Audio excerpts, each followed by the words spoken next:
Nós continuamos na doutrina do Espírito Santo. Nosso irmão Diácono Neirão falou sobre o batismo. Eu falei sobre a natureza desse batismo domingo passado. E hoje nós vamos iniciar sobre os dons do Espírito Santo e sua finalidade para a igreja. Os dons não é dado de graça, não é dado de qualquer jeito e não é para ser usado de qualquer jeito. Nós vamos aprender o que são e qual a finalidade de cada um. E por que isso, irmãos? E por que que eu decidi ensinar doutrina, as doutrinas básicas da nossa fé? Porque a confusão e o desequilíbrio, a falta de equilíbrio no nosso meio é generalizado. Pessoas que sem nenhum conhecimento bíblico, sem nenhum conhecimento teológico, não sabem nada a respeito da própria fé, não sabem quem é Deus, como esse livrinho trabalha, o caráter de Deus, não sabe para que o Cristo veio. Tem crente que não sabe nem porque Jesus veio, irmão. Tem crente que está vivendo no evangelho que nem burro chucro, não sabe, está lá, parece que, sabe quando você cai de paraquedas numa conversa, que você não sabe nem por você só caiu ali? O cenário hoje é esse, e nós estamos na era do conhecimento. Parece que quanto mais conhecimento tem, mais ignorante nós nos tornamos, ignorante no sentido de falta de conhecimento. E o conhecimento está à nossa mão, o conhecimento está perto de nós, está dentro da nossa casa, a santa palavra de Deus. Amém, meus irmãos? Qual que é a definição? E aqui eu vou usar a definição do pastor já falecido, o pastor Antônio Gilberto, que já foi promovido. Ele define o que é o dom, ou os dons do Espírito Santo. Eu não estou falando do dom. O dom do Espírito é uma coisa, os dons é outra coisa. Qual é o dom do Espírito? O dom do Espírito é o amor, a graça do Senhor, que Ele derrama sobre nosso coração, para que Ele possa testificar com o nosso coração, com a nossa alma, que nós somos filhos de Deus. Isso é o dom do Espírito. Os dons do Espírito é outra coisa que nós vamos passar a estudar agora. Então, como é que Ele define os dons? Primeiro, é uma doação, ou uma dotação, uma concessão. Então, a primeira definição diz: é uma dotação ou concessão especial e sobrenatural. Só pela definição dela, nós teríamos uma mensagem inteira. Ele diz que é uma dotação ou uma concessão sobrenatural e uma concessão especial que Ele dá para a sua igreja. E ele continua: é uma dotação ou concessão especial e sobrenatural de capacidade divina para o quê? Para o serviço. Abra Atos 1:8. Nós conhecemos esse texto, e nesse texto ele define aquilo que o autor está dizendo aqui. É uma concessão especial, sobrenatural e uma capacidade divina para o serviço. Leia. Mas recebereis a virtude do Espírito Santo, que há de vir sobre vós, e ser-me-eis testemunhas, tanto em Jerusalém, como em toda a Judéia, em Samaria e até os confins da terra. Então é uma concessão sobrenatural, é uma capacidade divina para um serviço. Com qual propósito? Para evangelizar os pobres. Nós abrimos o culto falando de Isaías 61. Irmão, o parâmetro da operação do Espírito está aqui. Vamos repetir esse texto aí. Isaías capítulo 61, versículo 1, de 1 a 3. Para que é dado o Espírito Santo? Porque isso foi desvirtuado hoje também, irmão. Tem crente que não sabe para que foi dado a virtude do Espírito para a vida dele. Não sabe. Ele acha que é só para falar em línguas. Ele acha que é só para ver coisas. Isso é uma obra secundária do Espírito. Olha a obra primária do Espírito na vida do crente. Leia aí, Isaías 61, verso 1. O Espírito do Senhor Jeová está sobre mim, porque o Senhor me ungiu para pregar boas novas. Por partes. O Senhor me ungiu com o seu Espírito para pregar as boas novas. A virtude que foi nos dada, a virtude que nos foi conferida, ela não tem a finalidade de autopromover ninguém, irmão. Se alguém está se autopromovendo com o dom do Espírito, não é o Espírito que está ali, é o diabo. Porque o Espírito, ele veio para evangelizar, foi nos dado para dar capacidade para evangelizar, promover o Evangelho, não para promover pessoas. Se tem alguém se promovendo em cima dos dons do Espírito, não é o Espírito, é o diabo, ou é a própria carne. Porque o Espírito veio para nos ungir, para anunciar as boas novas. O que mais que ele diz? Enviou-me a restaurar os contritos de coração. O que mais? A proclamar a liberdade aos cativos e a abertura de prisão aos presos. Irmão, como é que tu vai tirar preso de prisão? Dá? Não. Quem tira preso de prisão é o Espírito. É por isso que ele lhe ungiu. É por isso que ele está em você, para você abrir a boca santa, falar do Evangelho. O Espírito vai fazer a obra de convencimento no indivíduo e vai tirá-lo daquela prisão. Então é com esse propósito, com essa finalidade que o Espírito foi nos dado. Leia o versículo 2. Apregoar o ano aceitável do Senhor e o dia da vingança do nosso Deus. Para quê? Para livrar as almas do dia da vingança do Senhor. Qual é o dia da vingança? O dia da vingança vai começar quando a igreja sair desta terra, porque enquanto a igreja estiver aqui, não tem vingança, meus irmãos, não tem vingança. Mas tem uma coisa de Deus que está presente entre nós, que é outra coisa bem mal compreendida por nós. A ira de Deus, ela está presente no mundo ou ainda vai se manifestar? Quem me ajuda? Ela está ou ela ainda vai se manifestar? Ela está ou ainda vai se manifestar? Abra, a Bíblia responde. Eu pergunto e a Bíblia responde. É por isso que eu pergunto, porque ela responde. Se ela não respondesse, eu não perguntava. Abra em Romanos, capítulo de número 1. Mas por que ele faz pergunta? Eu pergunto porque ela responde. Se ela não responder, eu não perguntar, porque eu não sou tonto. Mas eu pergunto por quê? Porque ela responde as perguntas que eu faço. Leia aí Romanos 1, verso 18 aí, Heron. Meu filho, você deixa no pedestal, fica mais fácil você manusear a Bíblia aí, viu? Porque do céu se manifestará a ira de Deus sobre toda a impiedade e injustiça dos homens que detêm a verdade em injustiça. Depois na sua casa você continua a leitura, que ele vai dizer que a ira de Deus já está manifesta no mundo. Como é que nós vemos essa ira manifestada? Quando Deus larga o indivíduo ao seu próprio desejo, à sua própria vontade, e aí o homem faz tudo o que ele não deveria fazer. Então a ira de Deus agora, ela se manifesta deixando os indivíduos viver pela sua própria vontade, pelo seu próprio jeito. Vai dar certo, irmão, isso aí? Vai dar errado. Então a ira de Deus já está manifesta. Então quando nós pregamos o Evangelho, nós livramos o indivíduo da ira presente, que Deus entrega o indivíduo aos seus próprios sentimentos, desejos, vontades. Que a gente vê tanta coisa ruim acontecendo, porque o homem dá vazão à sua vontade, e a gente vê toda essa lambança acontecendo aí. Esse acidente que teve aí há poucos dias, acho que foi essa semana, que caiu o avião. Tem um menino, esse vídeo está na internet, e o mesmo modelo de avião, a mesma empresa, ele gravou um videozinho dizendo: eu não vou voar num trem desse aqui. Olha a situação desse avião, caindo aos pedaços. Como é que eu vou entrar num trem desse aqui para eu cair? O menino simplesmente não entrou no avião. Esse é um vídeo de 1 ano atrás. E irmão,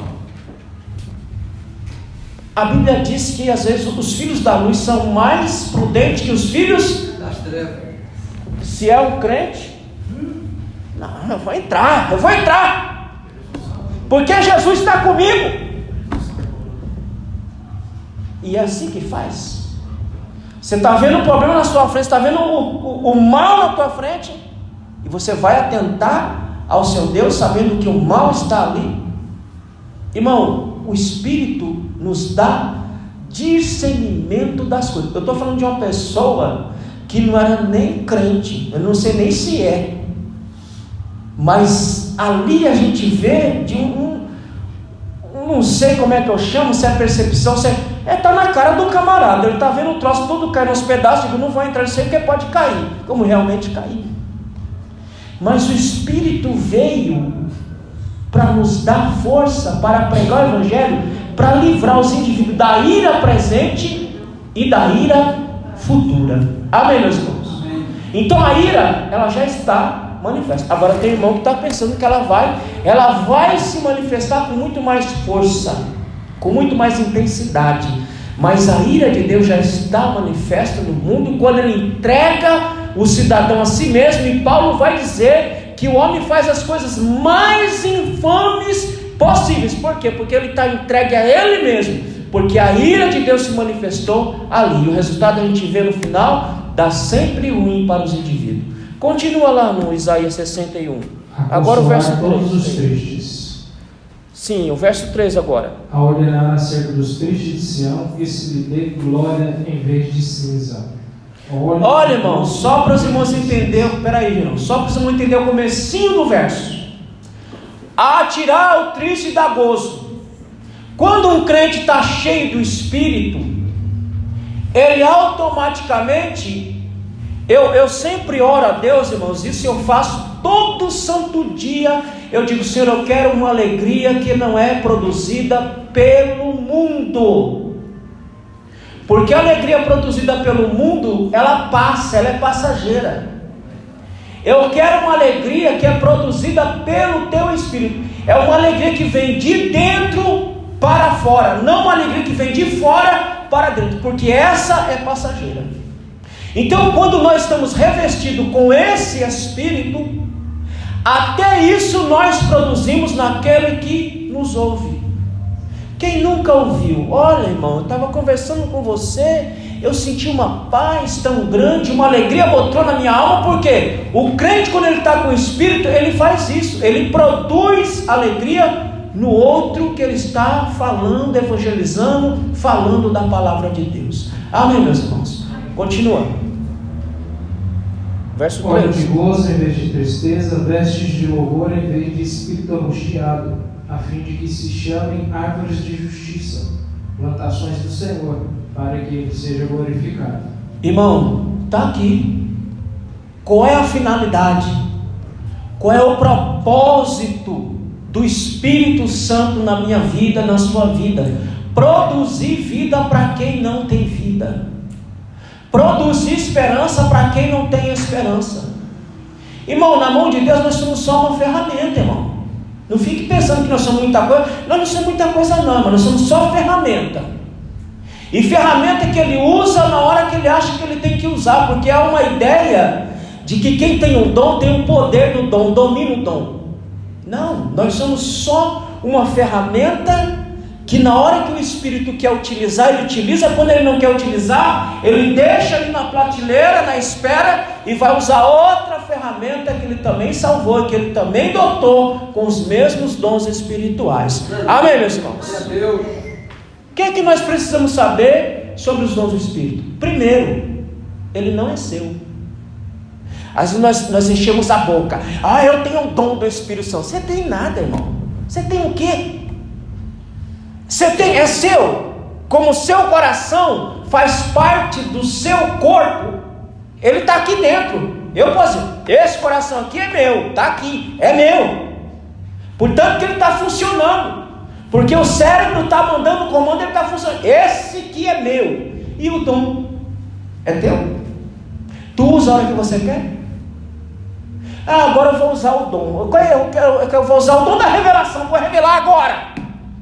É assim que funciona? O dom não é seu. O dom é manifesto. Nós vamos ver isso agora. Abra lá em 1 Coríntios capítulo 12, versículo 7. Primeira coisa que você precisa saber: o dom não é seu. Ele só manifesta quando ele quer. Porque se o dom fosse meu, eu usaria a hora que eu quisesse. Você já viu as línguas? Já reparou? Como diz o povo, já botou reparo nas línguas estranhas que nós estamos ouvindo hoje? Elas são estranhas mesmo, porque nem Deus conhece. E Deus pergunta para o filho: filho, o que é que ele está dizendo lá? E o filho responde: olha pai, eu não sei. Vamos perguntar para o Espírito: ô Espírito, o que é que ele está dizendo lá? Olha, também não sei, porque é tão estranha que nem Deus sabe o que está falando ali, porque automatizou. Irmão, língua estranha não se aprende. Língua estranha não está no seu domínio. Esse é o problema. É que nós achamos que os dons do Espírito Santo está sobre o nosso domínio, e ele não está sobre o nosso domínio. Olha o que Paulo diz aí, 1 Coríntios capítulo 12, verso 7. Mas a manifestação do Espírito é dada a cada um para o que for útil. A manifestação do Espírito é dada. Qual é a palavra que ele está usando aí? Manifestação. Ou seja, ele te usa com os dons quando ele quer, não quando você quer. O problema é que tem muita gente que pensa que usa o dom a hora que ele quer. Não, o dom não é seu. O dom é de Deus, e ele te usa quando ele quer. Amém, meus irmãos? Segundo, não foi dado para autopromoção. O dom não foi para te promover. O dom não foi dado para te fazer conhecido. O dom foi dado para, como diz Paulo, para o que for útil. Útil para quem? Para você ou para quem vai receber? Para quem que é a utilidade? Para quem vai receber. Deus está te usando para o outro. Então o beneficiado não é você, o beneficiado é o outro. Então o dom não foi dado para autopromoção. Olha, eu sou o profeta da última hora, como está cheio de gente se auto-intitulando profeta. Eu sou o profeta dos milagres. Eu sou o profeta do Pix. Agora você tem que pagar. Porque esse tipo de gente tem ideia que ele manipula o dom a hora que ele quer. O dom não foi dado para a autopromoção de ninguém. Terceiro, não pode ser usado a hora que você quer.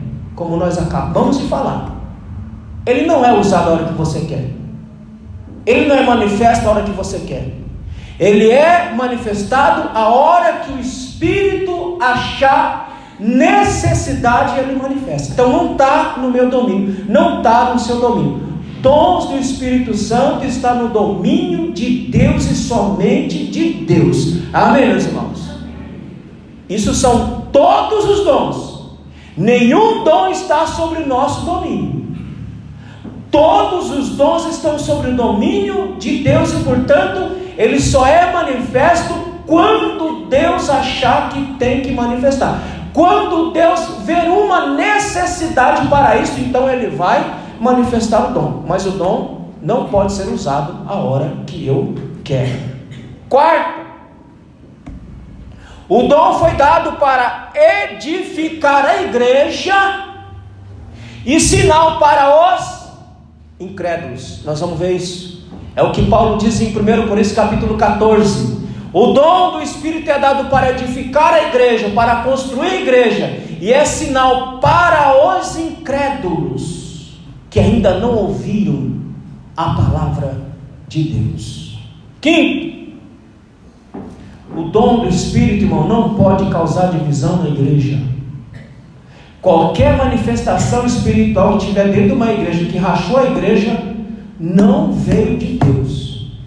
Porque tudo que vem de Deus, ele tem que edificar e unificar a igreja de Cristo. Um dom ou um movimento que acontece dentro de uma igreja, que divide a igreja, pode ter certeza que Deus não está naquele negócio.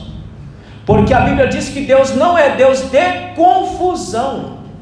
Aonde é que Deus vai manifestar um dom? Aonde é que o Espírito vai se manifestar e vai causar divisão numa igreja? Não, Ele edifica e Ele unifica a igreja para a glória de Deus. Amém, meus irmãos? Amém. A quem é manifesto? Abra lá em Gálatas, primeiro Mateus capítulo 7, vamos ler versículo 16 e depois o versículo 20. O dom só é manifesto na vida de quem realmente tem comunhão com Deus. Irmão, se você não tem comunhão com Deus, não adianta. Ele não vai se manifestar na sua vida. Porque ele só pode ser manifestado na vida daqueles que realmente têm uma comunhão profunda com Deus. Lê aí, Mateus capítulo 7, verso 16 e depois 20. Por seus frutos os conhecereis. Porventura, colhem-se uvas dos espinheiros, ou figos dos abrolhos? Verso 20.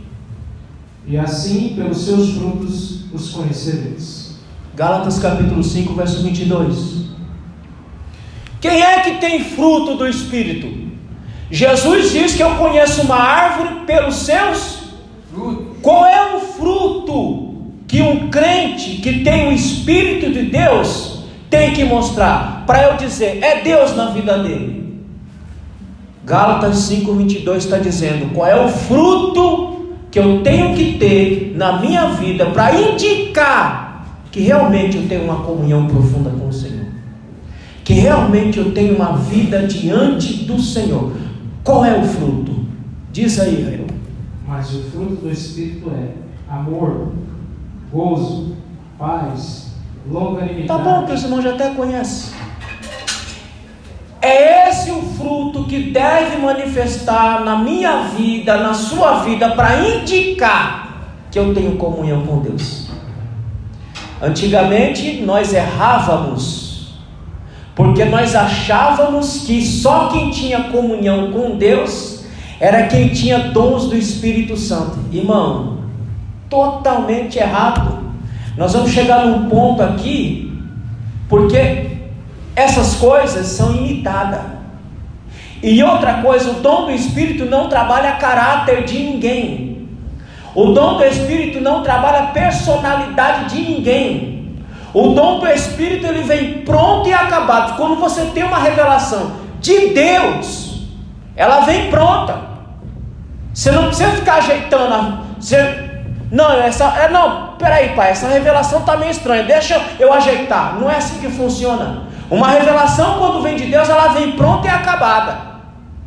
Mas o fruto do Espírito que está aqui em nós, esse tem que ser trabalhado. Amém, meus irmãos? Porque é Ele que vai trabalhar o teu caráter, é Ele que vai trabalhar o seu ser. O dom, ele vem pronto e acabado, mas o que trabalha o meu caráter, o que trabalha a minha personalidade, é o fruto do Espírito. Aí eu olho para o cidadão e digo, não, ali realmente Deus está ali. Por quê? Porque eu vejo os frutos de arrependimento na vida deste indivíduo. Amém, meus queridos? Sétimo, isso tudo você precisa saber. O dom não deve ser imitado, como nós vemos hoje. O que nós temos hoje, muita imitação e pouca manifestação. Você abre a internet e você vê as imitações baratas dos dons do Espírito Santo. E a imitação mais chula, mais sem vergonha que nós vemos é as línguas estranhas.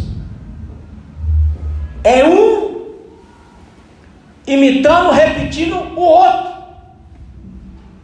Manifestação não se imita. Amém, meus irmãos? Manifestação do Espírito, ela vem pelo Espírito. E mãe, você sabe. E nessa área aqui a gente tem que ter cuidado. Você não pode confundir suas emoções extremas com manifestação do dom do Espírito Santo. Uma coisa é a manifestação do Espírito, outra é o êxtase emocional. é aquela euforia, aquela alegria intensa que você sente. Isso é uma coisa. A manifestação do Espírito é outra totalmente diferente. E quando ela vem sobre nós, quando ela se manifesta em nós, ela traz equilíbrio, ela traz discernimento, ela traz compreensão. E aqui eu só posso, quem nunca experimentou isso, eu só posso falar em teste para você, porque só quem vive, só quem já experimentou isso, sabe do que eu estou falando. Amém, meus irmãos? O dom não pode ser limitado. Eu já falei a vocês aqui que isso até o diabo faz. E eu me lembro como hoje, numa vigília na Deus e Amor aqui em Poá, nós estávamos orando e Deus operando, e de repente o presbítero que estava dirigindo aquela vigília, ele parou a vigília. E a gente ficou meio sem que entender por que ele parou. Aí ele falou: olha, meus irmãos, agora vocês vão ver como é que o diabo é sujo. E tinha uma irmãzinha lá no meio. Irmã, você olhava para ela assim, cabeluda, fazendo serviço de limpeza pública, com a saia arrastando pelo chão. Aquelas irmãs típicas de antigamente, e falando uma língua medonha. E aí o presbítero: mãe, traz aí, mãe. E ela veio no mistério do Satanás, ela veio, e falando uma língua tremenda. E aí ela parou em frente ao altar, o presbítero falou: à igreja, olha como é que o diabo imita as coisas de Deus. Irmão, e ele começou a repreender o diabo. A irmã caiu endemoniada no chão que nem uma cobra. Não se imita o dom do Espírito Santo, porque Deus não se deixa escarnecer por ninguém. Amém, meus irmãos? Mas infelizmente há muita imitação e pouca manifestação.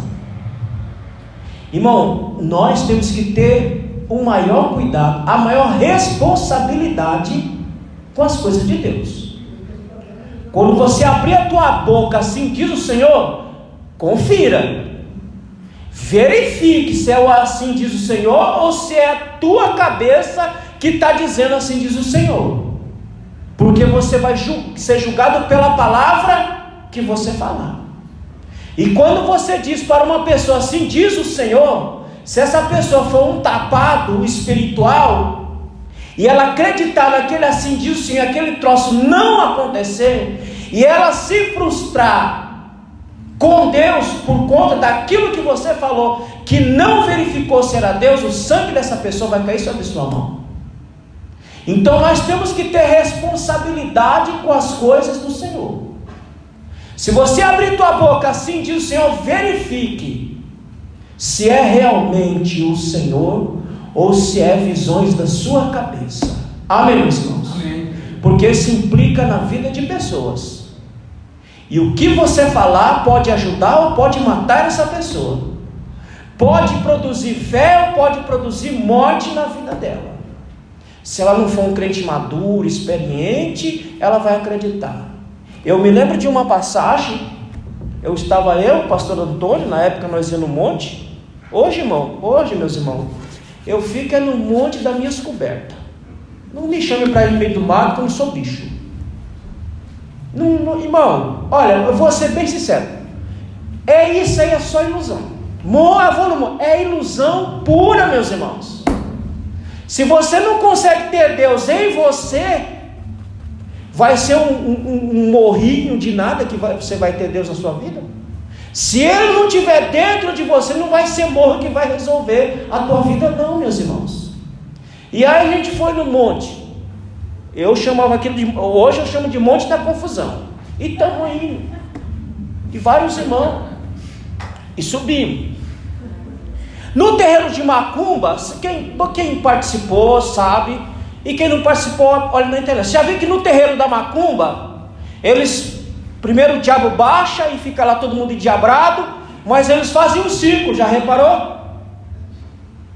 Que eles fazem um círculo para o diabo vir sim diabrar cada um que está naquele círculo ali. E os crentes fazem a mesma coisa. E aí subimos, aí fomos lá para o monte da confusão, aí fez aquele círculo do diabo. E aí um diabo no meio, porque estava com o diabo no couro, aquele cidadão. Pastor Antônio Timóteo de Araújo Neto, missionário, pastor do meu lado. E veio um Satanás, profetizando para todo mundo. Ele tinha profecia para todo mundo. Isso aí não é Deus, irmãos. Deus não dá profecia baseada, revelação baseada, cura baseada. Não é assim que a coisa funciona, não. E lá veio o diabo, pulando e falando língua estranha. Aí chegou no pastor Antônio, eu do lado do pastor Antônio, e o diabo falou assim: eis que a tua unção para o presbitério está preparada. Na hora que ele falou, o pastor Antônio já me segurou. Eu digo: Luiz, fica quieto. Eu fiquei quieto, obedeci ele, eu fiquei quieto. Desci invocado, irmão. Ele falou: pastor, eu nunca mais piso meu pé nessa bagunça. Irmão, e nunca mais eu pisei mesmo. Porque se eu quero buscar a Deus, eu tenho minha casa. Se eu quero buscar a Deus, eu tenho a casa do Senhor. Se eu quero buscar a Deus, eu busco andando, eu busco deitado, eu busco aonde eu estiver, eu busco ao Senhor. Eu preciso de um monte de terra para eu buscar a Deus. Porque o diabo não brinca de ser diabo. Infelizmente, muitas pessoas caem no conto do diabo, não é nem no conto do vigário, caem no conto do diabo e é enganado e iludido. Irmão, eu já vi gente sair da igreja frustrado com Deus, mas não é que está frustrado com Deus, é porque ouviu tanta coisa, recebeu tanta coisa e não se cumpriu, e a pessoa se frustrou, foi com Deus. Tinha que se frustrar com quem falou, porque Deus não tem culpa nesse cartório. Tudo que Deus faz e tudo que Deus fala se cumpre. Amém, meus irmãos? Amém. O dom pode ser limitado. E nós acabamos de ler 1 Coríntios capítulo 12, versículo 7. É uma manifestação. Nós não temos domínio sobre os dons do Espírito Santo. Amém, meus irmãos? Amém. Crente da luz divina tem que saber: você não domina. Ele não é seu. Ele é manifesto em você. E quando ele manifesta, ele faz o que tem que fazer e pronto, acabou. E pode ser que nunca mais ele se manifeste na sua vida. E pode ser que se manifeste com constância, quando o Espírito quiser. Mas não é você que dá um start, digo: agora eu vou profetizar. Não, agora eu vou ter visão. Não, agora eu vou ter revelação. Agora eu vou profetizar. Não, isso está sobre o domínio do Espírito Santo e só do Espírito Santo. Amém, meus irmãos? Amém. Então, pelo amor de Deus, não vem, não, mas eu... É quando o Espírito achar uma necessidade, é que ele vai manifestar os dons do Espírito. Não é toda hora, não é abaciada, não é quando eu quero, não é quando eu desejo, mas é quando o Espírito quer. Amém, meus irmãos? Os dons do Espírito é dado para a igreja, para ela operar por meio da igreja. Amém. Eu achei uma frasezinha, mas que eu queria ler. A torneira não pode dizer a si mesmo: produza água. Você já viu sua torneira? Fala para ela: produza água aí. Quem é que produz a água que sai na torneira? Não, sim, é Deus, sim. Mas é a fonte. Não é a fonte?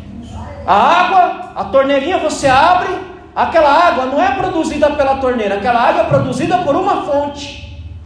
E essa fonte usa essa torneira para jorrar água. Mas, irmãos, é a mesma coisa com o Espírito Santo. Aquela água que flui pela torneira, com a fonte, é um manancial. A mesma coisa é o Espírito Santo na minha vida, na sua vida. É o Espírito quem flui os dons em minha vida. Eu só sou uma torneirinha pelo qual a água do Espírito flui por mim para abençoar as vidas. Amém, meus queridos? É isso que nós somos. Nós temos que saber quem somos e reconhecer nosso lugarzinho. Nós não somos nada, irmão. Nós só somos uma ferramenta nessa caixa enorme que o Senhor tem de ferramentas para o Senhor. Você só é uma ferramenta. Você só é um meio que Deus utiliza para abençoar outras vidas para a glória de Deus. Porque tem muita gente pensando que não é mais meio. Tem muita gente pensando que é produtor da manifestação do Espírito. Nós só somos uma ferramenta por onde essa água do Espírito flui para abençoar outras vidas em nome de Jesus. Portanto, que o Espírito opera quando quer, em quem Ele quer, como Ele quer e onde Ele quer. Essa é a máxima do Espírito. Ele opera quando quer, Ele opera em quem Ele quer, Ele opera como Ele quer, e onde Ele quer é que Ele opera, para produzir edificação e unidade na igreja de Cristo. Amém, meus queridos? Segundo ponto, o que precisamos saber sobre a sua manifestação? Leia aí, irmão, Lucas capítulo 4, versículo 1 e versículo 14. O que eu preciso saber sobre essa manifestação?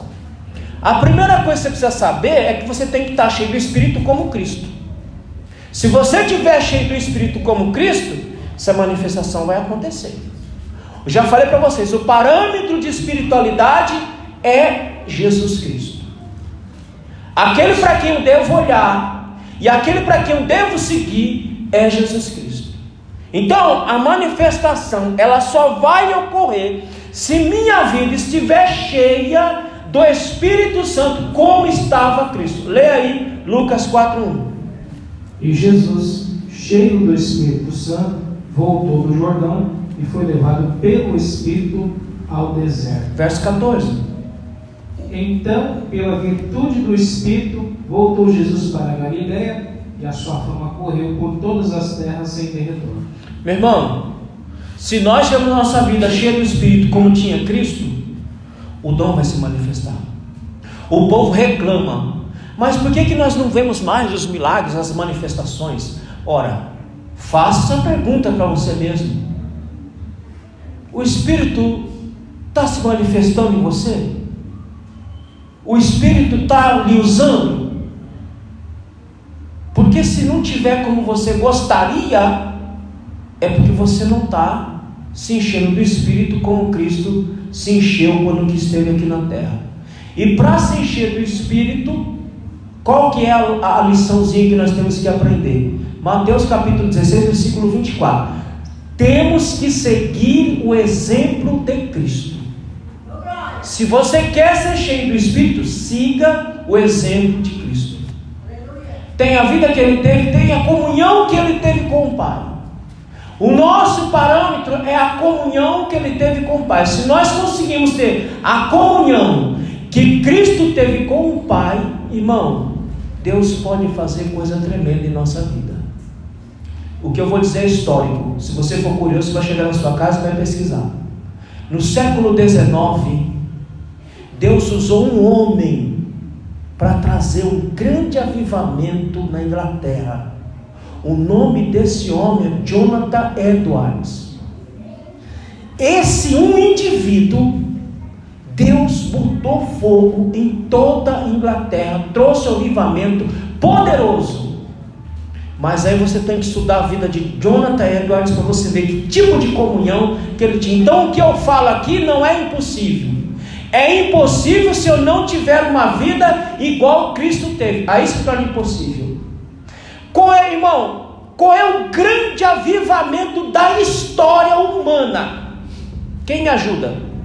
Se eu perguntar nas Assembleias de Deus do Ministério do Belém e tantas outras, vão dizer que o grande avivamento da história foi na Rua Azusa. Irmão, o que aconteceu na Rua Azusa é só uma gotinha de nada. O maior avivamento que a humanidade já viu ao longo da história, ela surgiu no século XVI com um homem chamado Martinho Lutero.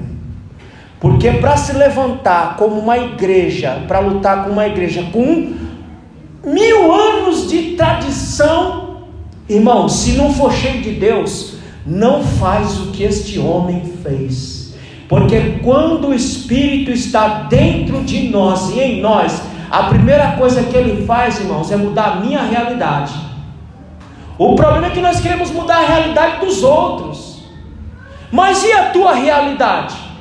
Porque se o Espírito está em você, sobre você, a primeira realidade que ele muda é a sua, para depois você mudar a realidade de outros. Foi o que aconteceu com os apóstolos, foi o que aconteceu com os profetas. A realidade deles era mudada para depois mudar a realidade. Irmão, os irmãos falam, mas eu estou cheio do Espírito. Mas você olha para o camarada, para o cidadão, você vê aquela realidade miserável. Como é que está cheio do Espírito e nem a própria realidade dele não foi mudada ainda? Porque aonde o Espírito está, a primeira coisa que ele faz é mudar a minha realidade de vida, para que eu possa, pelo poder do Espírito, mudar a realidade de outras pessoas para a glória de Deus. Amém, meus irmãos? Portanto, se te falta esta virtude, é só pedir, porque a fonte ela é inesgotável, e se você pedir, essa fonte vai jorrar em você de uma maneira poderosa, mudando a tua realidade, para você mudar a realidade de outras pessoas também para a glória de Deus. Amém, meus irmãos? Semana que vem, se Deus me der força e graça,